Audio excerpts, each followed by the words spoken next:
Yes, Rob. Will Vega be capable of sending text messages as well as email messages? It absolutely does. If we set you up with an SMS account, which we haven't done yet, but if we did, then you can send SMSs in the same way as, and SMSs, we try to avoid charging you. We tried to give you a static monthly fee that includes all your emails. So you can send as many emails as you need to send, and you don't have to worry because you're just paying the relatively small monthly fee that Vega charges. With SMS, we can't do that. You have to have an account with an SMS provider, and so between 7 and 11 cents per SMS is the standard sort of charge rates. But given that that is okay, then SMSs are great at reminding people that an event is approaching or other things.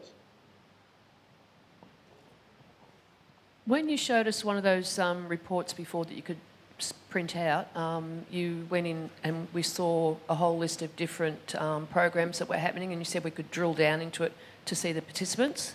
How is that protected? Is it like if I clicked on to the Parklea, will I be booted off because I'm not a member of Parklea? Or, you know, because I don't want to see other regions' participants. Yes, that work is currently being done to ensure that you see only the data that is relevant to your region, and implementing the security structure, the roles. It's a role-based security model, and so we're just implementing that at the moment. If we have someone registered under one regional committee and they move state and join another regional committee, does the history go with them? It does, yes, it does. So your history will remain with you always. Thanks, Bruce. You talked about participants, Tony. In Kairos language, participants actually mean the inmates in terms of Kairos inside courses, but I'm presuming when you're talking about participants, it's team members. Is that correct? It is team members, and forgive my language, but yes, it is. I was referring to team members. Tony, I'm sure you've heard that Kairos uses a program called Ezra. Can you explain how that program interfaces with Vega? Could I take that one for you, Tony, or have you got an answer? Please, no, please do, Bruce, yeah. Please. Remember at the start I said that it's early days. We haven't mapped out that very far. We have a request in to KPMA to allow us to interface from Ezra to Vega, and they've given in principle approval to do it. But that's just where it's at the moment. It's just so we have in principle, so we've started down that track. There are firm plans to do it, but it's just early days. And when we saw Chris's information, there are incorrect things are not correct in there. And then when we saw my information, there are things in there which I saw were wrong. How do we fix those things? Especially Chris's one, mine was just an address was wrong, but Chris was something which was a course he's done or a position which he's held, which is not an incorrect position. Yep, if I may, Tony. Please. Remember that chart that Chris Furbank put up at the start, where we're at in the process? We've done our first clean, and we're still yet to do our second clean. So we've scheduled 3 or 4 separate cleanings of the data, tidying up little things just like that.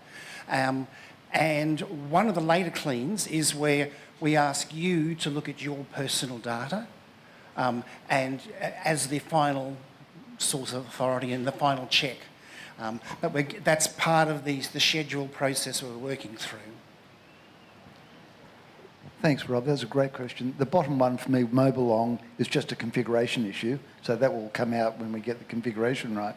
But Bruce's comment about you looking after your data, we're trying to work to that as much as we reasonably can, but certainly before implementation, your data will be communicated with you so that you can make sure it's right. Add to it if it isn't added, if you've got other courses and things there, so that when we deploy, we've got the best possible situation we can have as far as the data we've got there that's live.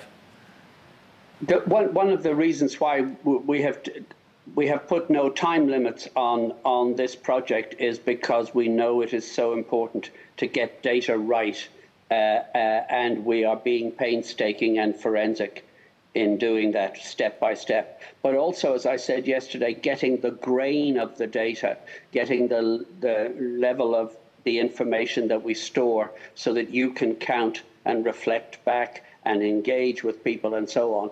All those things are being done by the project team. I think you've just answered my question. I was just going to ask what sort of timeline are we looking at before deployment? That's entirely up to the committee. We're driven by them, but yeah. Thanks, Tony. I've probably got two questions. The first one is, if we have people with non-Kairos emails, how's that going to impact? And the second one is, if I want to send an email out to a group, but there's 3 people I don't want to get that email, how hard is it to change that data? Okay, good question. First of all, Vega, your system admins for Vega can validate any email as a from email address within Vega. So Vega doesn't do like MailChimp and send from a generic MailChimp email address on behalf of.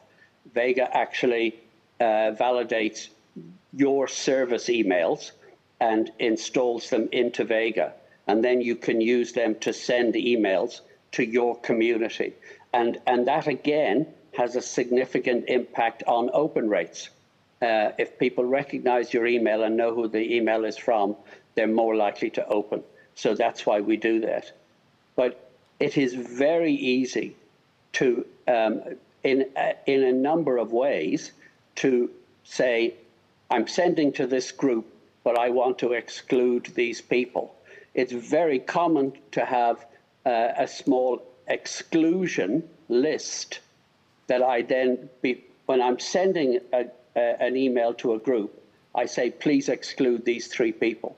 And you can just enter their numbers or their names and build a little list, or you can use other means like having an attribute not to be emailed or something else.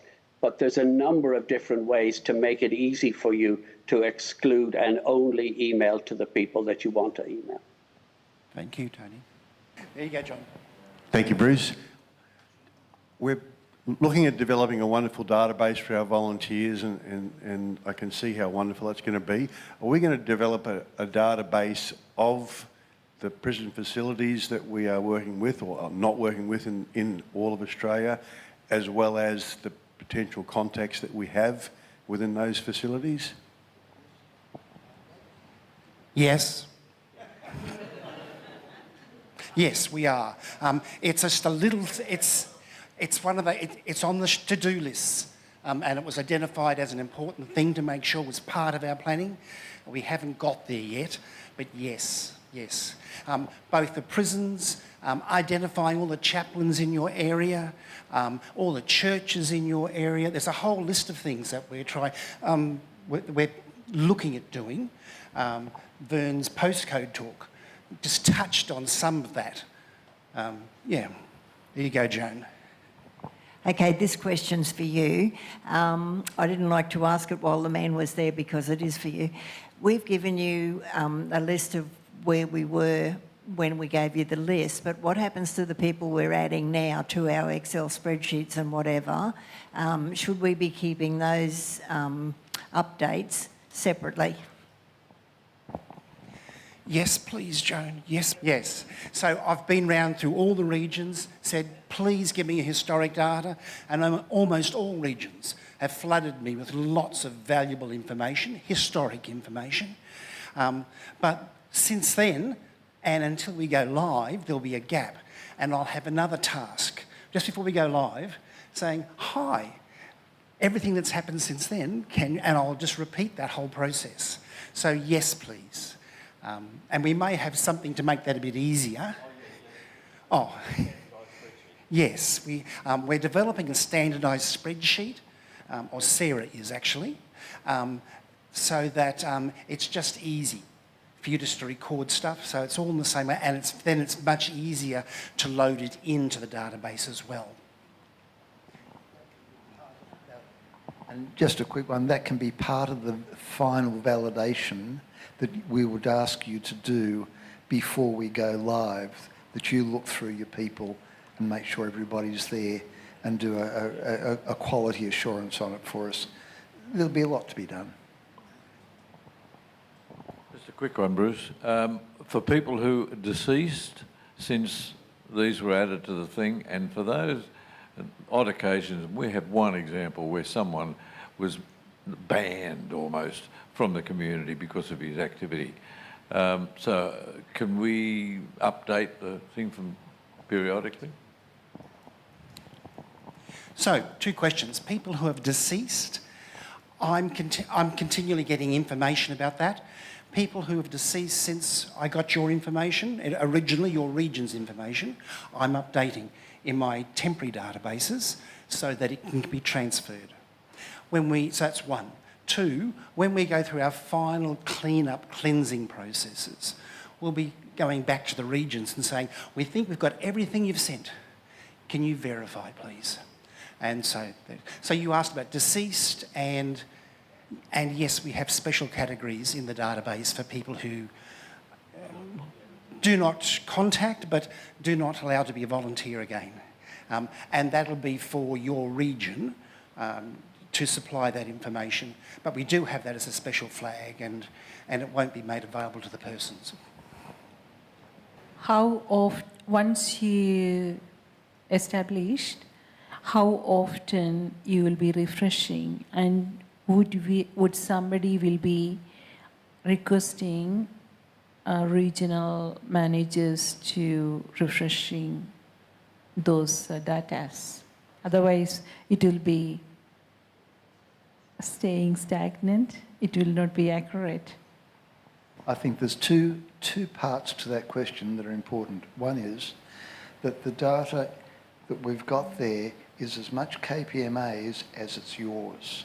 So you, as the regional committees and so on, will have access to that data. That's part 1. Part 2, we see that as being the source of data. What we're wanting to do is eliminate all the spreadsheets and other records that you keep as being your data. No, you own this data as much as KPMA. That will be your primary source of data. If you want to work on spreadsheets, fine. Source your spreadsheet by a query, take it out, do your work, update back into the database. The database is the absolute source of truth as far as Kairos has to go. If we don't do that, we'll always be in a mess. So, does that answer it, Bruce? My question in relation to that is, how does that interrelate with Ezra? If that is the source of information, Ezra is the program and the source of information that we need, how does that fit together? Thank you. Absolutely love to answer that question. If we look at our processes, right, Ezra has a very, very important part in team formation. I've got to get my words right. We have some discussions, right? Before team formation, you've got team recruitment. And Ezra plays very little part in team recruitment. There's an overlap for sure. We see the Vega database being the source for all that team recruitment. When we've got to the right stage, and this is what we're working with KPMA for, is that there will be an interface between the two where we can export from Vega into Ezra and preload that with your team. What that load will be, at the minimum it's got to be names and so on and so on. It may be more than that. So then you run the course, and while you are in team formation and running the course, Ezra's the key, that's it. That's the most important part. When the course is finished, however, you then know who's done what, who's given what talks and whatever. We're working with KPMA again to do an export out of Ezra to do an update back into Vega so Vega's information is right. But of course, the stuff that comes out of Ezra at that point isn't comprehensive. It doesn't cover things like people who've been to closing ceremonies, that comes straight from the top of the head, and quite a few other things.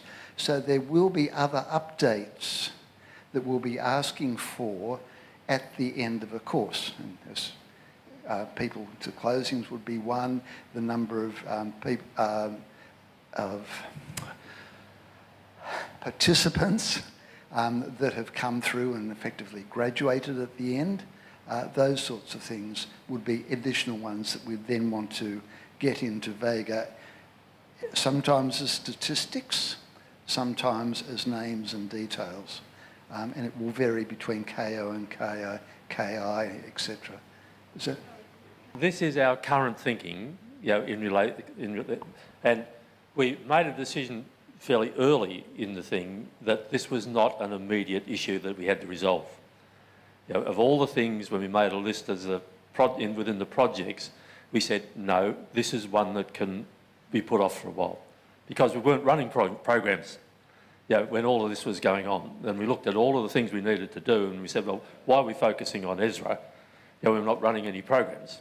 So this is our thinking. We've talked about it, we've thought about it. As soon as we have got the sense of KPMA, we'll be coming back to you. And then you can start to help us understand properly what you do and what you need, and we can see how we can come to you with something, and then you help us make sure we've got something that's going to work within the system. But it's the very early days, but we can't come to you and say this is how we're thinking of doing it until we've sorted out KPMI. And we're not putting that as a priority up there until we get a few more programs running. So that's sort of where we sit. But sorry, you had a question. I just want to make it clear. Whether I heard it right. So when you're talking about recruiting, that will be done on Vega. Then what you said, and this is what I just want to confirm whether I heard it right, then through KPMI, that information will be exported back to Ezra so that the team leader then has all of that on there and it doesn't have to be re-input into that. The KPMI part that you mentioned is only KPMI doing the computer coding to give us the facility. That's right. Yes.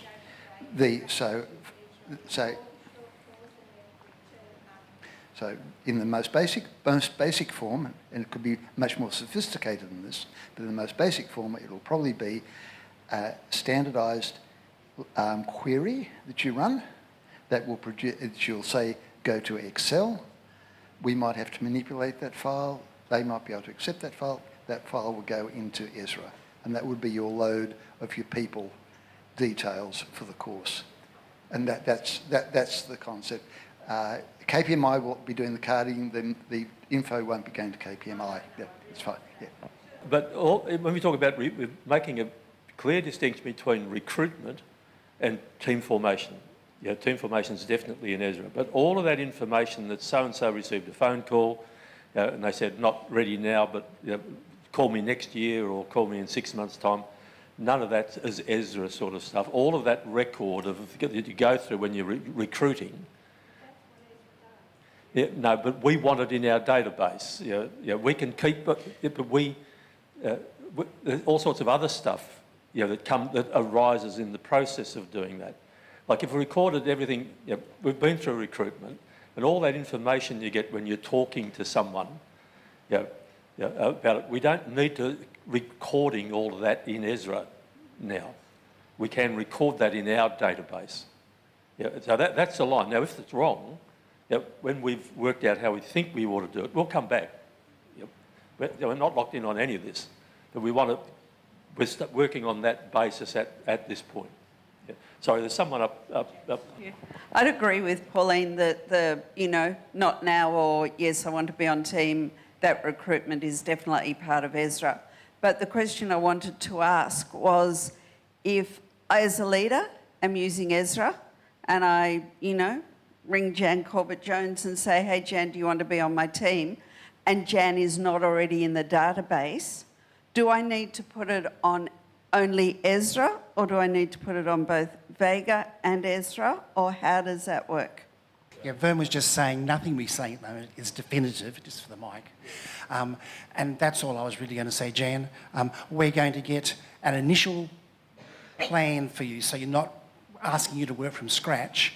And when they come to the Ezra team and say, help make us work. Help us make this work so that it works really good for the regions and works for you as well. But we're not at the stage where we're locking things down. Two questions. One from that is, will the database Vega will be operative before we connect Ezra, perhaps? Yes. So therefore, they may have to enter both places they want to. Yeah, they may have to. Nothing's locked down yet, folks. It's still early days. We're still planning things out, but that's the right question to ask, for us to sit down and think through that process and what makes it easiest for the regions and what makes it easy for Ezra and what makes helps regions grow. Yeah. Yes, Sandra. You said that regional committees will have access to it. It will be up to the regional committees to maintain their people on it? And will that be by just one or two people like in the current system? Or not everyone has access, right? Sandra, nothing's locked down. We're still thinking through the process, but it's exactly the sort of... We've actually got that one pegged down. This question must be addressed or must be answered, and there's a question mark next to it. We're still early days, but it's the right question to ask. Regional committees will be able to maintain it, yes. It's good for us to be asking questions, even though you can't give us answers, because there might be a question that you're not asking that will need to be answered. Sorry. Amen. Yes, and into the future. So, I mean, it doesn't finish here today. We are working on this continuously. I'm secretary at Kairos.org. You know Vern, you know Bruce. Please, the dialogue is important. Okay. Believe it or not, I'm retired, but in the organisation I was involved with up until April, we did exactly the same as has been described today. We took the opportunity to revisit all our systems, and we went through and built a new website and also a new database. And so I'm really excited about what's happening here because it parallels my lived experience over the last 2 years. And what it's trying to do is take the human effort out so we can focus that, in our case, on mission and let the machines do the bulk of the heavy lifting. What it does need, though, is exactly what we've heard today, which is people testing it from all angles but keeping positive-minded, because we can always find fault, but say it would be very handy if it could do this for us or if it could do that for us, and feed that into the team, and then they will put it into their schedule and prioritise its importance. And bit by bit, over the years, it will get better and better. So what we're in now is the design and build phase, heading towards commissioning. And once it's commissioned, we'll find it works really well, but we'll also find some gaps. And once we find gaps, that's really important that we just feed that back and say, it'd be great if you could fix this gap for me, and it might help all the other regional organisations. So I think it's just an excitement phase, and I'm really encouraged by what I've heard today. Just a quick one, just to clarify, is there a firm date for the rollout of Vega? And the answer was? Yeah, one of the things we all do is run journeys. Has there been a thought of maybe getting submitting an outline of what you've used so that when someone else wants to run a journey, they can actually have a database that they can actually search through and not only save a lot of work, but also improve quality, because each time you use it, you could actually do it an update, so the quality of our journeys could be improved. Yeah, thanks, Neil. In KI, the journey programs in KI are subject to not review, but a lot of thought, on many different levels, and you'd be aware what many of those are. In our original laying out of what order are we going to develop looking at things, it was too hard. Yeah, and it's down the road. It's on the long list. No doubt about that. But there's many other questions in terms of, as has been explained, we go in, we look at the processes that are taking place before we understand ourselves. And quite a bit of what I talked about yesterday, we learnt of looking at the processes that I've just been describing. We've looked at the processes in the journey area, and they are so different, so complex in the sense of standardisation from one region to another region to another. We pushed it a fair way down the track. But it is on the list of things that it can do, and it would be good to be able to do. Just a quick one. If you can think back to attributes, do you remember attributes?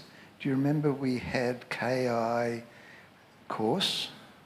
If we have an attribute there that is a KI journey, that you're a team member for a particular program, then you've got the query facility that you can query the people who are on your current journey. Therefore, you can use Vega for SMSing, for emails, communication, and so on. So it's a nice tool that's really flexible, that can meet a lot of needs, but we have to work on it. Yeah.